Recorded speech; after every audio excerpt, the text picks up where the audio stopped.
Hey everyone, it's Bertha Yoga and I'm here in this my review for Him, the new film directed by Justin Tipping and starring Tyreek Withers, Marlon Wayans, and also Julia Fox in lead roles. Now, there might be some spoilers within this review, so if you don't want to know anything about this film, I'll give you an encapsulated review right now. Sadly, Him is one of the most disappointing watches for me in 2025, and I give it a 5.5 out of 10. This is a movie that is well made. It's shot well. The cinematography is on point. There's a lot of symbology. The performances from Tyreek Withers and Marlon Wayans are on point.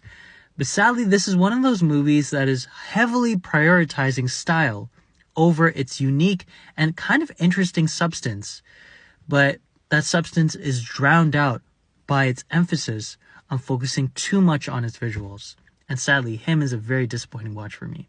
So if you don't want to know anything about this film in terms of spoilers, stop this review right now because here is the spoiler-ridden review in 3, 2, and 1. As a big sports fan, this is a highly disappointing film for me because even though I'm a casual American football fan, I watched the trailer and I was really excited because I thought it was going to be a horror movie based around the stuff that happens on the field in football. Football is a very violent sport and a very aggressive sport. And sometimes a scary sport too, because you see some of the injuries that some people get and some of the impacts that some of these hits have on the other players. And I thought that this one was going to delve into that. But sadly, Him is more about the scrimmages, the practices, and pretty much the combine type of nature that a quarterback has to go through before making it into the league. I was highly disappointed by that because I thought we were going to actually get some gameplay in this film. Like I said before, the performances in this movie are very solid. Marlon Wayans is obviously the standout here. He reminds you that he's not just a comedic actor, but a very talented dramatic actor as well. Tyreek Withers holds his ground against Marlon Wayans. But outside of the performances and outside of the distinct and very memorable visuals in this film, this movie is pretty much The Substance meets a football film.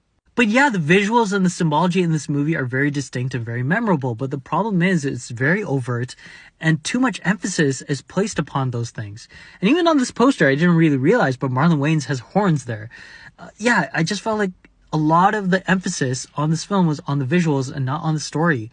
The story was kind of interesting, but even the idea of like blood being passed on from each goat to the next was kind of weird. And even if that does happen, wouldn't that mean that every single goat would have the same specific kind of talents as each other? I don't know. It just didn't work for me. I feel like the commentary towards violence in sports and sacrifice and cults and so on and so forth are very drowned out by the visuals. 5.5 out of